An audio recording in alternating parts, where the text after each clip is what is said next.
60% of millennials have no savings plan. Let's have a look.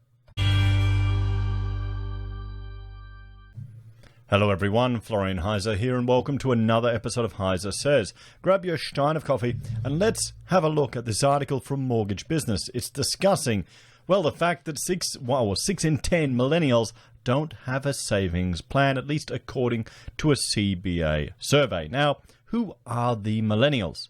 If we jump here, we can see millennials are from 81 to 96. That's my generation. Those of us at the beginning of the generation, we're considered geriatric millennials. And, I'm quite happy with that term.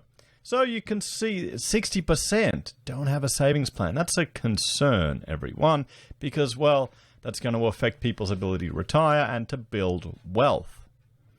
And I'm not too surprised. I think the number one reason of it is potentially because they're in debt. Or they feel like it's hopeless. Or they're just, well, living week to week. Now, the number one approach is first, you got to get out of debt. And there's a few strategies of how to do it. And these are two that I'm sharing with you all here. The debt snowball technique and the avalanche technique. They're different techniques for paying down debt. Now, the avalanche, it is where, you look at what the biggest and most expensive debt is. So say you have a credit card that has a very high interest rate and it's, $15,000, and opposed to another card that's a low interest rate, that's a couple $100. You pay the more expensive or the higher interest debt first to take it out of the picture, pay that one off first. And then after you pay that, you just move down the chain. It's the most cost-effective way to do it. Now, it's harder to do, but it's quicker because you're getting the benefit of paying the higher interest debts first. The reason it's harder is you don't get the psychological benefit, the woohoo moment when you pay off a smaller debt. And this is the snowball technique. This is where you go after the smaller debts, just the size of the debt. Forget about the interest, don't worry about that at all, and you just hit the smaller ones. Boom!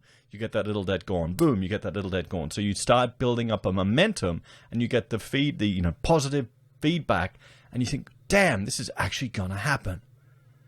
I would recommend the snowball technique. It may not be the best in the long run. If you can do the numbers and you can handle doing the avalanche technique, it's going to be quicker. But the snowball technique will be a bigger payoff. Psychologically, it'll work. I did something similar with just paying extra off the mortgage. So, I would say, okay, I haven't spent $5 here. I'll take that money and put it off the mortgage. I haven't had a coffee. I'll take that money and put it off the mortgage. So you just start building up these extra payments. And all of a sudden you see, oh, look, I made the equivalent of an extra week's mortgage repayment this month just in additional payments. At the moment, I'm doing it with my pocket money savings or pocket money investing. I'm buying shares in different US stocks or, dividend producing shares. And I'm doing it with pocket money, little money I earn, stuff I'll get from crypto, scrap metal I'm selling, stuff that that isn't considered part of our normal income cash flow, but pocket money that I can generate, and then build it into something that will generate passive income as well. And that's the strategy that I've been doing this year. And it's working well. The same thing I did when we really were hitting the mortgage, just little amounts. And you'd be surprised how $5 here can add up. $10 here can add up. And it's a good way, a good tool to really appreciate how much these little impulse purchases can affect your life. That monthly subscription to this, that, and the other, they're a real big drag as well. And they all add up. They all add up. I hate subscriptions. I appreciate it, the advantages of it, but, So, and I do have a few subscriptions. So let's have a look at this 60% of millennials, or 6 in 10 millennials lack a savings plan, according to the CBA. So, more than half of all millennials say they intend to buy a house within the next 5 years, but an equal number reported not having a regular savings plan, according to the CBA. Research released by the Commonwealth Bank of Australia has found that 61% of Australian millennials do not have a regular savings plan. The survey, which was conducted online by YouGov Galaxy during April, using a sample of 1,002 millennials aged between 24 and 39 years old across Australia, found that 58% of respondents cited buying a house as making them feel most adult when it comes to financial achievements, but only 28% have done so to date. However, 58% of millennials said that they intend to buy a home or investment property within the next 5 years, the survey found. It also found that 31% still do not feel comfortable talking about money. Almost half of all respondents, 49%, said they wish they could have more open discussions to develop better ways to manage their money and save more. And we're really not taught anything about financial literacy or savings at all, or strategies at all at high school.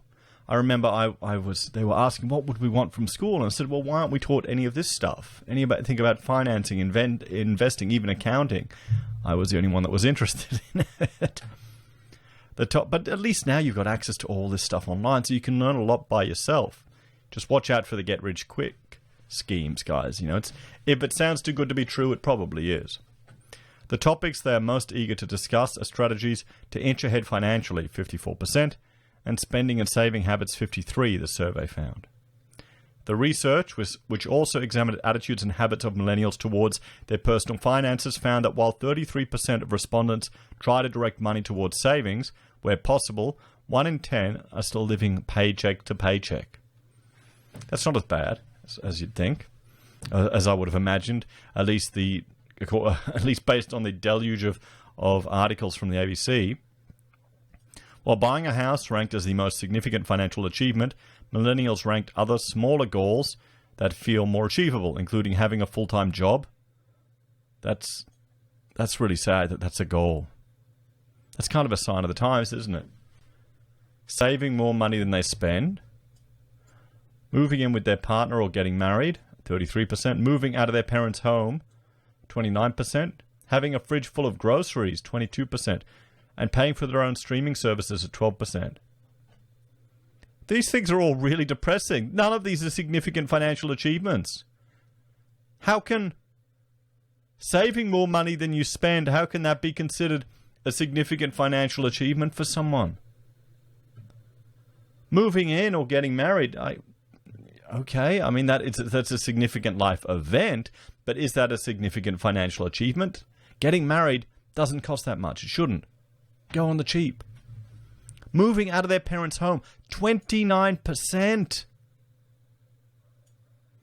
This is a fridge full of their groceries. Paying for their own streaming services. These things are all pretty mundane, pathetic things.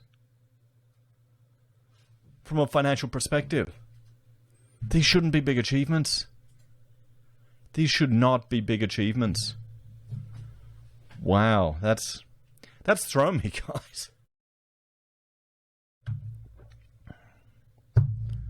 1 in 5 millennials have prioritized short-term savings goals, while 18% prioritize long-term savings goals, according to the research. Meanwhile, the survey results revealed that a quarter of all respondents said they favor digital banking for transparency of their finances. CBA Executive General Manager of Everyday Banking, Kate Cruz, said that only 39% of millennials had a savings plan that they adhered to each time they are paid. She added that while millennials have recognized the importance of a savings plan, they feel that they require more strategies and tools to assist them with building their savings. Well, here's the thing. Savings is kind of pointless these days. What interest do you get? You're not even beating inflation half the time. ING to get, I think I'm getting 1.35% max. That's bonus if I make 5 transactions, deposit $1,000 minimum in another account, jump and keep growing that balance, and jump through all these hoops to get 1.35% on 100 grand. And any other money I have, I put into another account where I get 0.35. So that's barely above inflation, everyone. This is why when people are talking about the interest rates at 18% back in the day, imagine just having money sitting there and just earning interest, doing nothing. Wow. She said, we recognize many young Australians want to be more in control of their spending so they can start focusing on long-term goals, whether that's saving for a rainy day or buying a home. So, there you go, guys. What's the solution to all of this? I mean, getting your own paying for your own streaming services doesn't mean you're an adult. That should not be a significant achievement, guys. So, pay off your debts. Focus on that. Use micropayments to make progress, guys. Get rid of expenses and monthly costs. Diversify your income. Find different ways to create income. I would suggest watch online, even good old Boomer Ramsey. You may not like a lot of his advice, but he's the master at helping people get out of debt. I'm surprised that wasn't discussed. I guess they're trying to, these people are, here in Australia, people are struggling to even save enough to get a deposit so they can get into debt, let alone all the nightmare of the university student debt in the US. Anyway, guys, what do you think? Do you think you're an adult if you can pay for your own streaming services? Wow.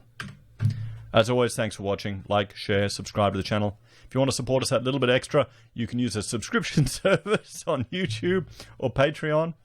You can sign up for SelfWealth or Stake, use Amazon, eBay, Independent Reserve, or AussieBroadband, buy a merch from HeiseSays, use Gold Pass from the Perth Mint, or support us via PayPal. Now, of course, this is a complete luxury, supporting a YouTuber, everyone. Most people are doing it simply by watching the channel and sharing the content. Thank you very much. So, if you're struggling to pay for your own streaming services or saving for stuff, don't be supporting any YouTubers, including me. Seriously. Okay, you got to prioritize. If you're in trouble, this is a luxury. Anyway, thanks for watching. I'll see you next time. Bye for now.